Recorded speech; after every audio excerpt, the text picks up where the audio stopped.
오늘 함께 나눌 하나님의 말씀은 에베소서에서 두 군데를 읽겠습니다.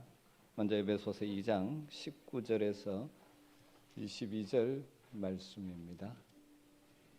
제가 가진 성경으로 신약성경 312쪽 에베소서 2장 19절부터 22절까지 말씀을 한 절씩 교독해서 읽도록 하겠습니다. 그러므로 이제부터 너희는 외인도 아니요 나그네도 아니요 오직 성도들과 동일한 시민이요 하나님의 권속이라.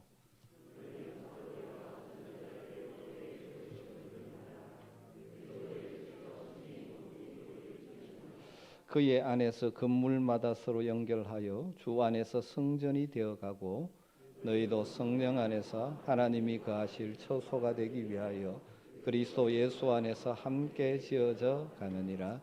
아멘. 넘어가서 5장 25절에서 27절 말씀을 읽도록 하겠습니다.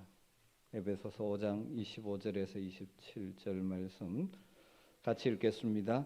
남편들아 아내 사랑하기를 그리스도께서 교회를 사랑하시고 그의 교회를 위하여 자신을 주신 같이 하라.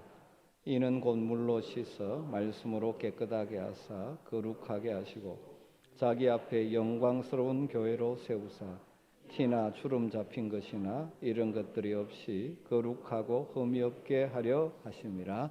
아멘. 여러분, 우리가 이 땅을 살아가면서 내가 누구인가, 내가 어떤 존재인가, 다르게 표현하면 자신의 정체성을 제대로 아는 것은 참 중요합니다. 이 땅이 여러 가지 인생의 여정에 크고 작은 어려움을 만나지만 내가 하나님 앞에서 하나님과 관계 속에서 어떤 존재인가 자신의 정체성을 바로 아는 자들은 어떤 일을 만나도 낙심하거나 주저하지 않고 걸어가야 될 인생길을 완주해 갈 수 있습니다. 그런 의미에서 자신의 정체성을 분명하게 하는 것, 분명히 말씀에 근거해서 확인하는 것, 특별히 사랑하는 여러분의 자녀들이 이 험한 세상 속에서 잘 살아가기를 원한다면 그들이 성경에서 성경적인 정체성, 하나님과의 관계 속에서 어떤 존재인지를 확실하게 심어주는 것이 너무너무 중요합니다. 여러분, 이것만 잘 되어 있으면 어디에 내어놓아도 우리의 자녀들이 엉뚱한 길로 가지 않는 것입니다. 우리는 하나님의 은혜로 구원받은 하나님의 백성들입니다. 우리를 구원하신 하나님께서 구원하시는 즉시 천국으로 들어가게 하지 않으셨습니다. 광야 같은 이 땅을 살아가게 하십니다. 그런데 이 땅을 살아가는 동안 믿음의 공동체인 교회를 이루게 하셔서 이 교회 안에서 하나님의 나라를 맛보며 살게 하시는 것이죠. 그러므로 교회가 무엇인지 이것을 제대로 아는 것은 신앙생활에 너무나 중요한 것이죠. 이 지상의 모든 교회는 불완전합니다. 그러다 보니까 하나님이 주신 교회의 영광과 능력을 보여주지 못할 때가 많이 있습니다. 사실 우리는 지금 교회에 대해서 냉소적인 시선이 이전보다 훨씬 강해진 때를 살아가고 있습니다. 코로나19라는 이 시간을 지나가면서 하나님의 교회에 대한 부정적인 인식을 다양한 방법으로 퍼뜨려 놓은 시대 속에 살고 있죠. 한편 사탄이 이 세상의 가치관을 주장함으로 하나님의 교회를 부정적으로 사람들에게 인식시켜서 하나님 앞으로 나오지 못하게 하려는 이 계략에 많은 사람들이 속고 있기 때문이기도 합니다. 그렇지만 또 다른 한편 우리 자체적으로 돌아볼 때 교회를 이루고 있는 이 시대 성도들이 성도다움을 잃어버렸기 때문에 교회의 생명력이 약화되어 버렸기 때문이죠. 마치 머리털 깎인 삼손처럼 교회에 주신 능력을 잃어버렸기 때문입니다. 그렇기 때문에 이 시대 성도로서 우리들이 다시 한번 관심을 가지고 기도하고 추구하고 힘써야 될 것 하나는 성도가 성도다움을 회복하고 교회가 교회다움을 회복하는 것입니다. 교회의 생명력을 회복하는 것입니다. 교회 주신 능력과 영광을 회복하는 것입니다. 그래서 다음 주일부터 6주간 우리가 주님이 기대하시는 영광스러운 교회를 이룬다는 것이 어떤 것인지를 나누려고 합니다. 그런데 오늘은 먼저 교회가 무엇인지를 개괄적으로 말씀드리면서 우리 주님 교회를 향하여 가지고 계신 간절한 소원을 잠시 나누려고 합니다. 여러분, 교회가 무엇이 교회입니까? 우리가 교회입니다. 여러분 한번 따라할까요? 우리가 교회입니다. 여러분, 교회는 건물이 아닙니다.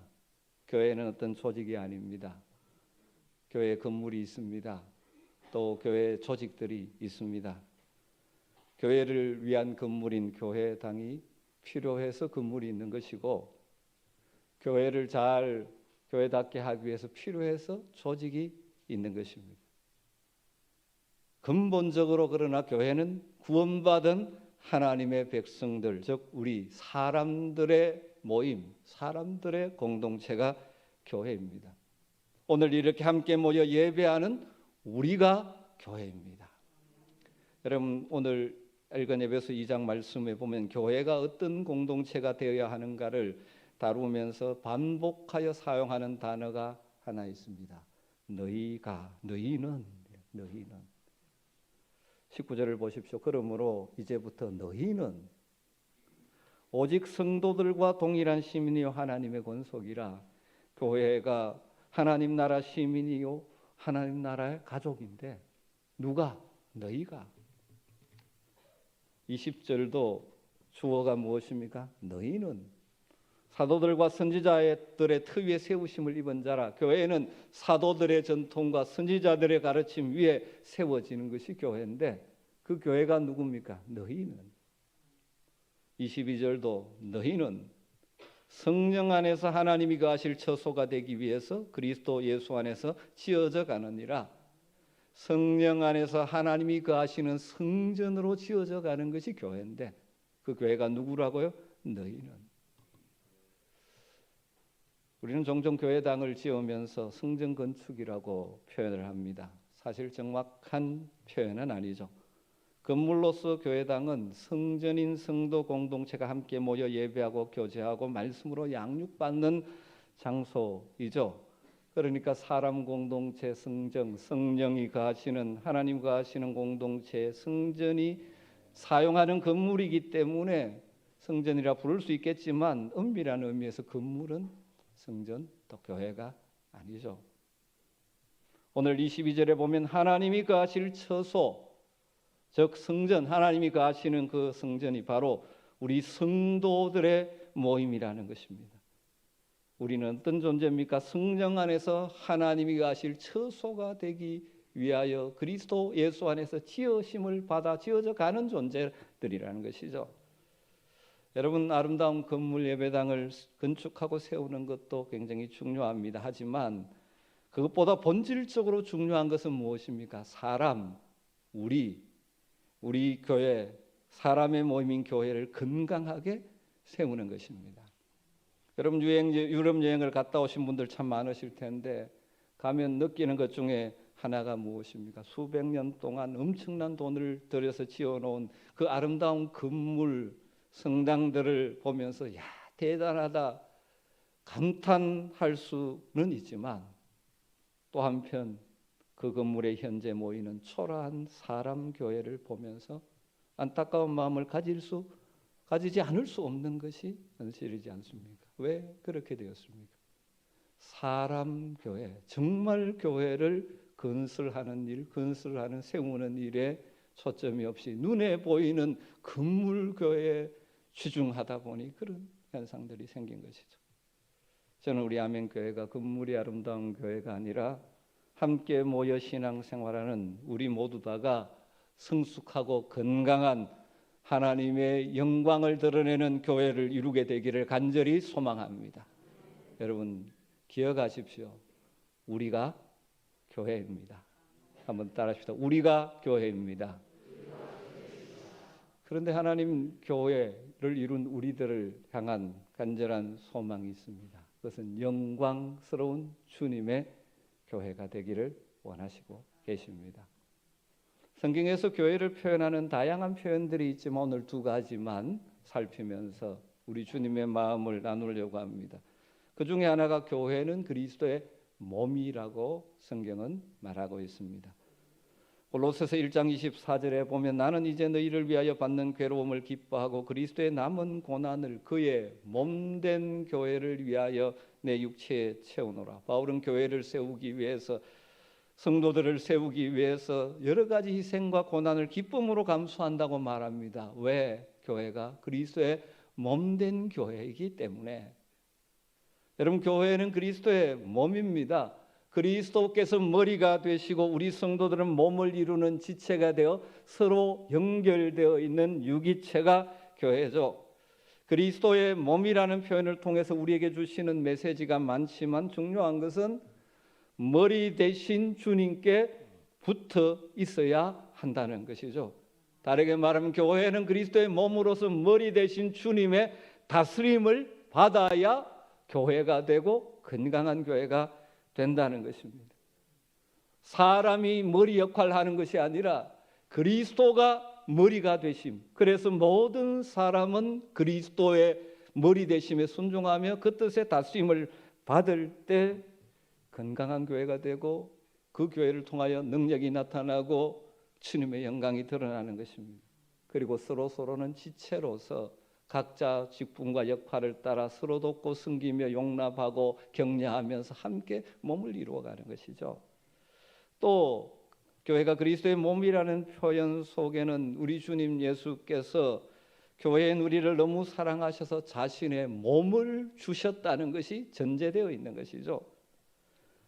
우리는 예수 그리스도께서 자신의 몸을 십자가에 내어 주심으로 구속함을 받아 그리스도의 몸인 교회를 이룬 자들입니다. 예수님께서 교회를 위하여 자기의 몸을 주신 이유는 교회가 주님의 가장 큰 관심과 사랑의 대상이기 때문입니다. 그래서 교회를 또 다르게 표현할 때 그리스도의 신부라고 표현을 하죠. 그리스도 우리 주님을 신랑에 비유하고 우리는 신부라고 표현을 합니다. 오늘 읽은 에베소 5장에 보면 신랑을 향하여 아내를 사랑하라, 남편들에게 아내를 사랑하라고 하면서 주님이 그리스도가 교회를 사랑한 것처럼 사랑하라 말씀하시면서 우리 주님이 교회를 향한 사랑이 어떤 것인지를 표현해 주고 있죠. 우리 주님은 교회의 신랑이고 우리는 주님의 신부라고 말씀합니다. 이것은 교회를 향한 주님의 관심과 사랑을 가장 두드러지게 표현한 표현이죠. 신랑이 결혼할 약속한 신부는 신랑 입장에서 세상에서 가장 아름다운 존재이죠.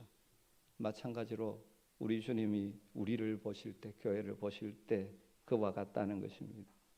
신랑 되신 예수님은 교회인 우리를 향하여 자신의 모든 사랑을 쏟아 부으셨습니다. 신부된 교회가 누리는 영광은 우리 주님의 영광과 같은 것이죠. 신부를 사랑하는 모든 신랑에게는 꿈이 있지 않습니까? 내가 어떻게 하든지 아내를 행복하게 해야지 하는 마음들이 정상적이라면 있습니다. 완벽하신 신랑이신 예수님도 그의 신부된 우리 교회를 향하여 놀라운 꿈을 가지고 계십니다. 그것이 5장 27절에 이렇게 표현되어 있습니다. 자기 앞에 영광스러운 교회를 세우사 티나 주름 잡힌 것이나 이런 것들이 없이 거룩하고 흠이 없게 하려 하심이라. 이것이 우리 주님의 소원이고 바람이고 꿈입니다. 우리를 어떻게 만든다고요? 영광스러운 교회가 되도록 세우신다는 것입니다. 우리를 향한 그리스도의 신부된 우리를 향한 주님의 소망이 무엇입니까? 우리가 영광스러운 교회를 이루는 것입니다. 그래서 티나 주름 잡힌 것이나 이런 것들이 없도록 흠이 없게 하는 것. 다르게 말하면 우리를 온전하게 하려는 꿈이 우리 주님에게 있다는 것이죠. 이 말 속에는 우리에게 흠이 있고 연약함이 있다는 것을 전제하고 있습니다. 비록 흠이 있고 연약하지만 신랑 되신 우리 주님이 우리 가운데 일하셔서 우리가 흠이 없고 티 없고 점점 온전한 영광스러운 교회가 되기를 원하시는 것이 우리 주님의 꿈이라는 것입니다. 지상에서 교회를 이루고 있는 우리 모두는 연약하고 부족하기 때문에 우리 주님의 이 소원이 우리 가운데 완전히 이루어지지는 않고 있지만, 그렇다고 해서 신랑 되신 우리 주님, 우리 교회를 향한 주님의 꿈은 결코 사라지지 않습니다. 계속해서 역사하고 계시는 거죠. 우리 편에서 그러기 때문에 중요한 것이 무엇입니까? 우리도 주님의 이 소원, 이 꿈을 붙들고 영광스러운 교회가 되기를 소망하면서 주님의 도우심을 구하며 살아가는 것입니다. 주님이 왜 이토록 교회 우리를 사랑하시고 자기의 몸을 주시고 신부를 삼으시기까지 하셨을까요? 사도행전 20장 28절에 보면 교회를 이렇게 말씀합니다. 하나님이 자기 피로 사신 교회를 보살피게 하셨느니라. 우리를 교회 되기 위해서 피로 사셨다는 것입니다. 하나님이 우리의 부족함에도 포기하지 않고 우리를 사랑하시고 아끼시고 우리를 온전하게 하시기 원하시는 이유가 무엇입니까? 자기 피로 산 교회이기 때문입니다. 예수 그리스도의 피를 대가로 지불하고 사신 교회, 바로 우리들이죠.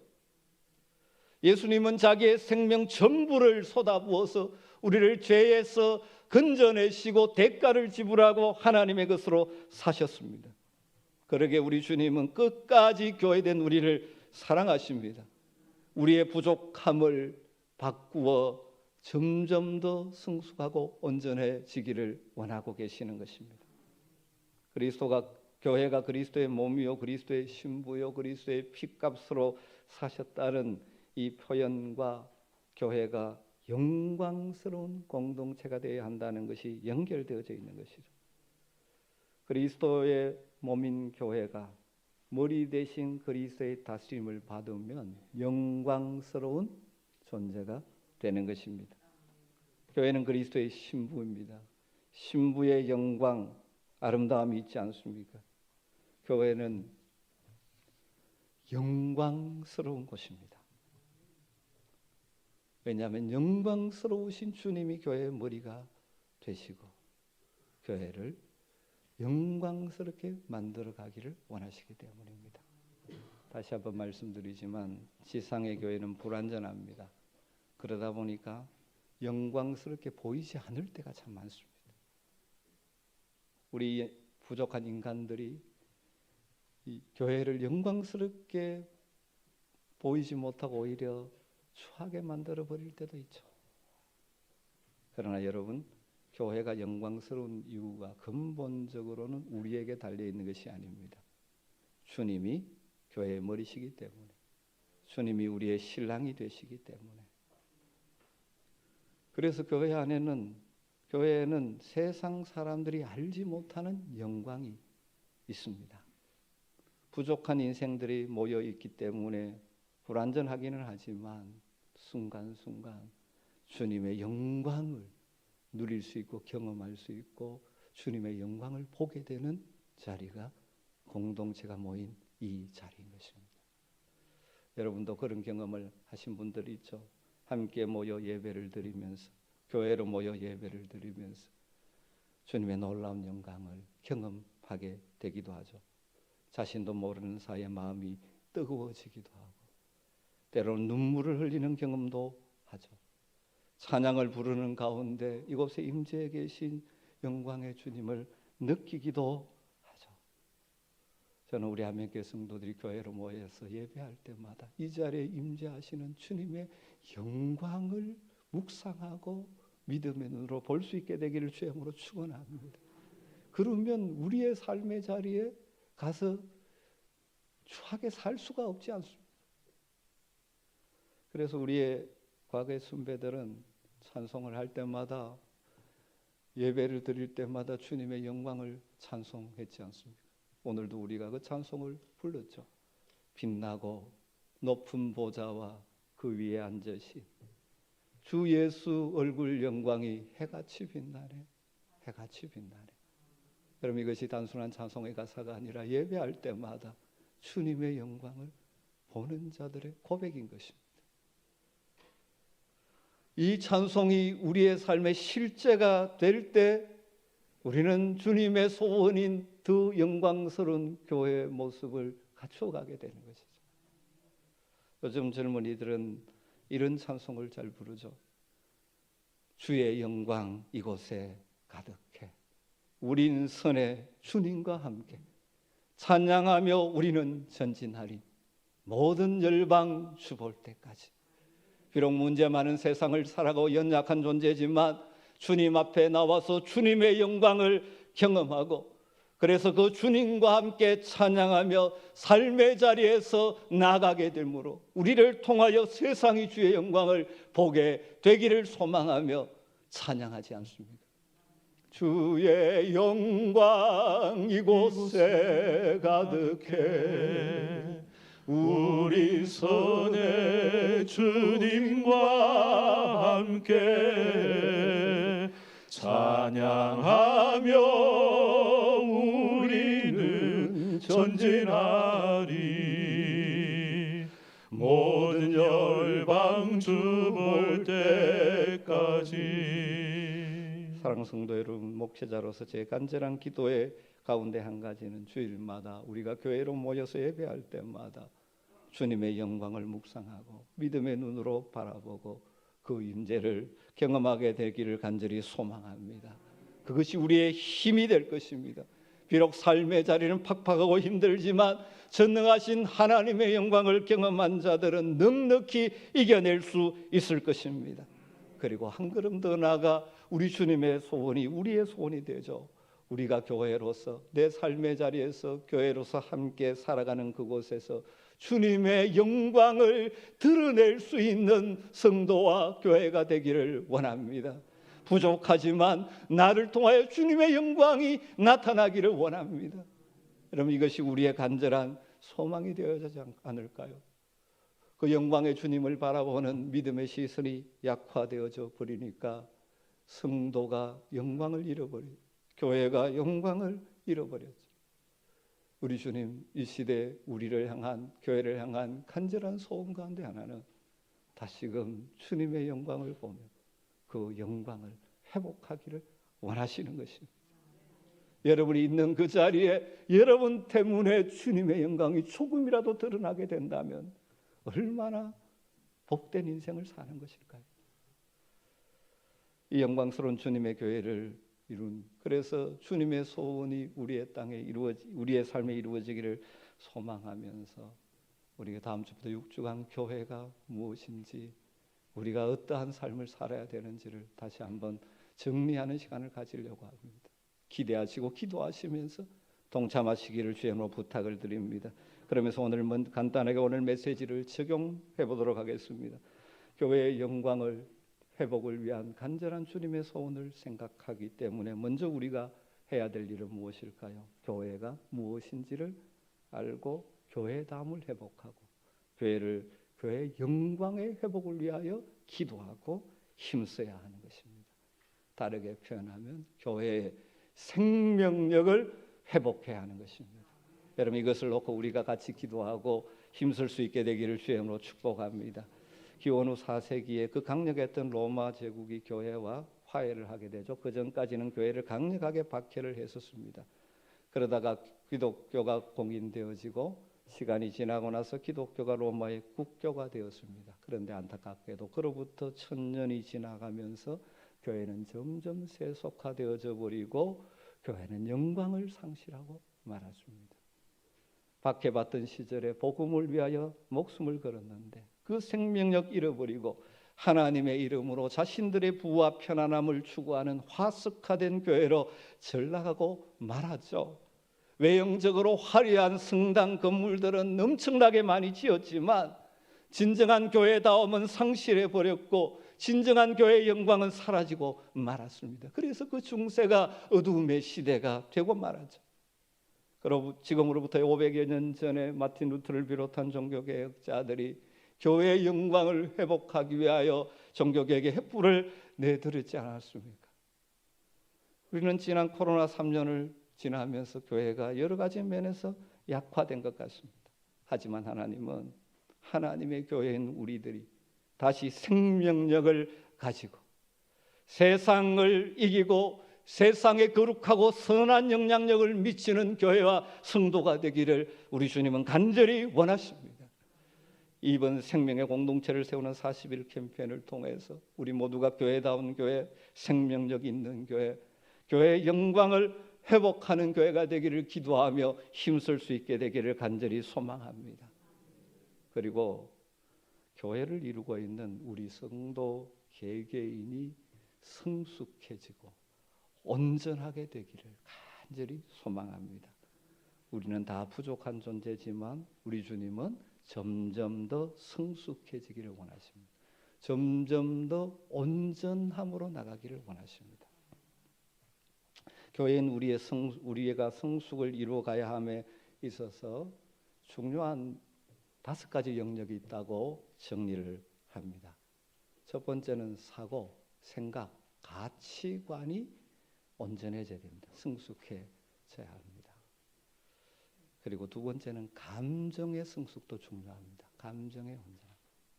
세 번째, 의지, 결단하고 선택하는 것도 성숙하고 온전해져 가야 되죠. 그리고 또 한 가지는 관계의 성숙. 종종 그런 분들이 있죠. 뭐 기도는 열심히 하는 것 같은데 늘 관계에 깨어짐을. 관계의 성숙. 그리고 마지막으로 행실, 우리의 삶의 성숙, 온전함이 드러나야 할 것입니다. 이것을 우리가 늘 기도하고 힘써야 되겠죠. 다 나눌 수는 없고 잠깐 한두 가지만 나누고 오늘 말씀을 마무리하려고 합니다. 먼저 우리의 지성, 사고, 가치관이 우리 모두 점점 더 성숙해졌으면 좋겠습니다. 이걸 위해서 가장 중요한 것은 하나님의 말씀에 우리의 생각을 복종시키는 것입니다. 우리의 생각 속에 들어와 있는 세상의 가치관과 철학들을 말씀의 가치관 앞에 재조정하는 것이 필요한 것입니다. 그렇게 될 때 이 타락한 세상의 가치관을 따라 흔들리는 인생이 아니라 굳건하게 선 성숙한 성도가 될 것입니다. 앞으로 6주간의 설교와 새벽 기도회 그리고 묵상을 통해서 우리의 생각을 말씀의 가치관으로 정비해가는 은혜가 있게 되기를 주의 이름으로 축원합니다.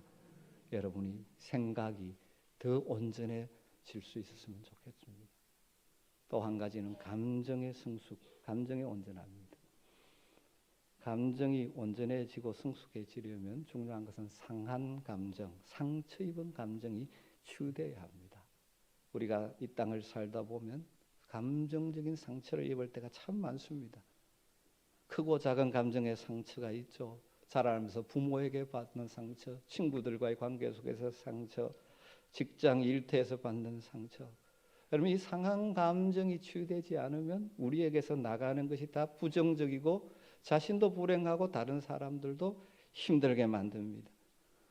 그렇지만 우리 예수 그리스도를 믿는 사람들은 하나님의 말씀을 통하여 우리 안에 역사하시는 성령을 통하여 또 우리의 기도를 통하여 우리의 아픔과 상한 감정을 들고 주님 앞에 나가게 되면 주님은 우리의 상한 감정도 치유해 주실 줄 믿습니다.